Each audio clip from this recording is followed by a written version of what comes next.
Ça va, merci beaucoup. Et Nabiso, Nabisika, Nabiso. Voilà, tout ça en présence, il y a M. Aristote Langekibala. Au hasard, Moko, il y a le président, il y a Musée national de Gungu. Voilà, il a souhaité qu'on fasse cette émission en français. On va parler de cela en français. Nous l'avions intéressé du fait qu'on peut avoir quelques informations sur ce qui est du Musée national de Gungu. M. Aristote Langekibala, bonjour. Bonjour, monsieur le journaliste rédaction. Voilà, merci beaucoup, monsieur Aristote. Nous sommes très ravis, très contents de vous voir sur notre plateau.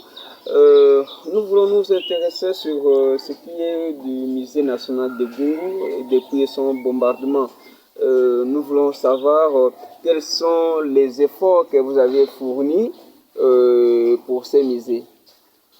Oui, merci, M. Redox Yongo. Tout d'abord, c'est un événement qui était trop malheureux, reconnu mondialement, avec le bombardement des musées de Gungu, des arts secrets. Je voulais vous dire quelque chose que, depuis ce temps-là, tout le monde entier ont crié sur ça. Une fois que j'ai vu le président de l'Assemblée provinciale de Toulouse venir se ressourcer ou partager avec moi des soucis. Il était bien accueilli. Après cet espace de temps-là, j'ai entendu le gouverneur de la province ensemble avec le président de l'Assemblée provinciale parler quelque part, parce que j'ai suivi ça aux médias. Ils ont défendu ce musée en Lyon parce que c'est un patrimoine, pas seulement de la RD Congo, c'est un patrimoine mondial qui doit être ressourcé et qui doit laisser des traces malgré les bombardements. Voilà, merci beaucoup, monsieur Aristote. C'était un événement là, qui a touché tout le monde et tout le monde était tellement inquiet sur ça, comme vous venez de le parler. Maintenant, vous avez parlé quelque part en citant le gouverneur de la province. Maintenant, nous voulons aller directement. Quelle est maintenant la position du gouvernement congolais par rapport à cette situation malheureuse qui vous est arrivée? Oui, monsieur le journaliste, j'ai encore peut-être un peu d'espoir, parce que quand j'ai entendu le président de l'Assemblée provinciale parler, j'ai encore entendu le gouverneur de la province. Je suis conscient que peut-être un jour les autres pourront avoir souci de refaire encore ces musées pour garder le patrimoine mondial. J'ai entendu les gouverneurs défendre, il y avait beaucoup de questionnaires. Moi, j'ai été inspiré comme ça. Et quand j'ai été inspiré, j'ai fait quelque chose. Malgré les bombardements avec les problèmes du gouvernement congolais, je ne sais pas quoi, mais qu'est-ce que vous voulez, mais le gouverneur de la province du Kwilu a quand même fait ça. Il a mis ça dans le budget 2023 que je ne sais pas à quelle date cela va être réalisé. Voilà, merci, merci Aristote Langekibala. Vous nous suivez partout par là, sur notre plateau, ensemble avec monsieur Aristote Langekibala, bien lui, et le président du musée national de Gungu. Monsieur Aristote Langekibala, depuis 7 ans, nous voulons savoir comment est la collection des œuvres d'art. Parce que nous voyons déjà quelque chose dans votre musée, ce qui se passe quelque part là. Comment se fait cette collection des œuvres d'art? À combien de pourcentages pour le moment? Oui, j'ai déployé toutes les voies et moyens parce que du bas là que me voici, je suis reconnu mondialement quelqu'un des arts. Ah oui.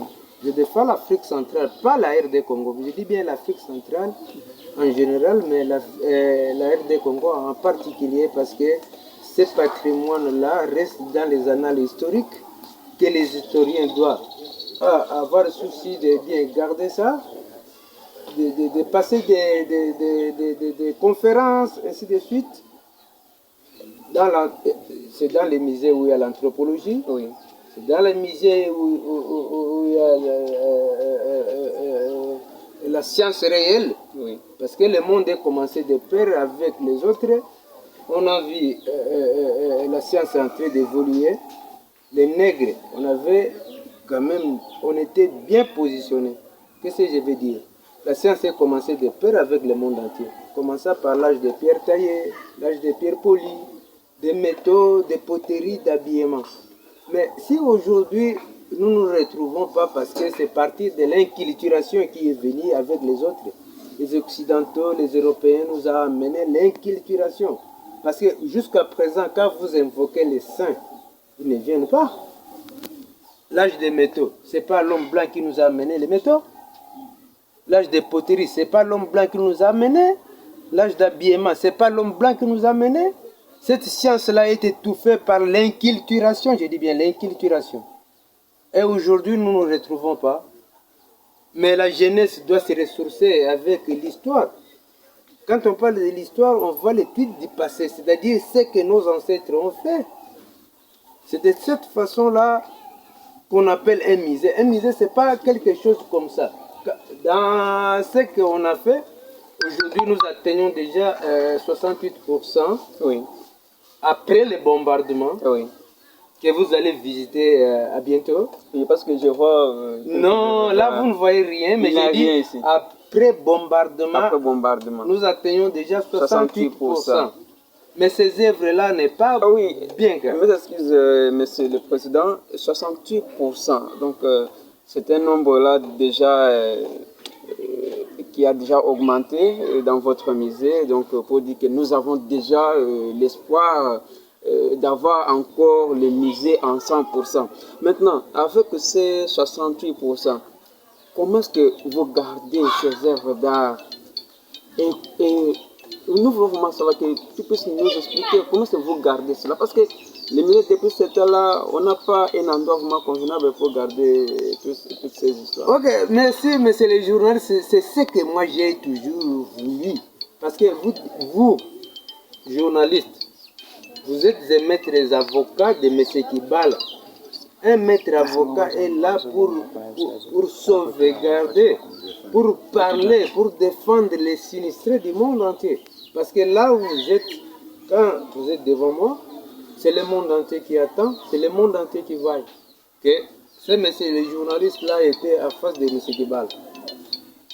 Mais moi je pense que ce qu'on a déjà fait, on a déployé des phases et moyens primitives. Parce que voilà, c'est Bicop ici, c'est ici ma résidence.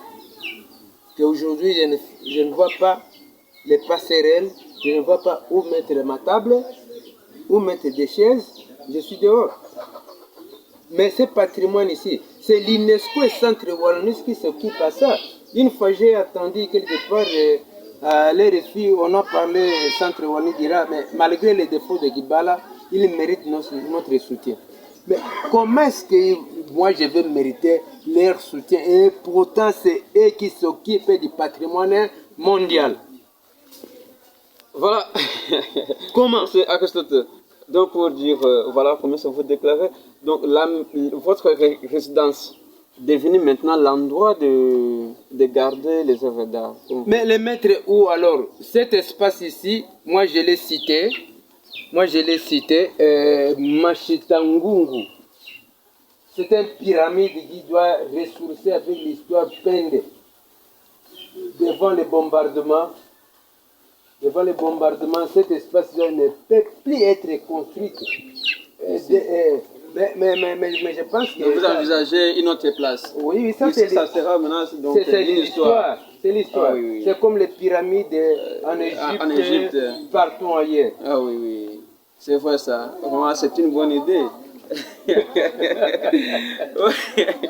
Voilà, c'est bien. Mais sinon, je sais bien que non, tout va bien aller. Tout d'abord, ça sera mieux votre appui personnel.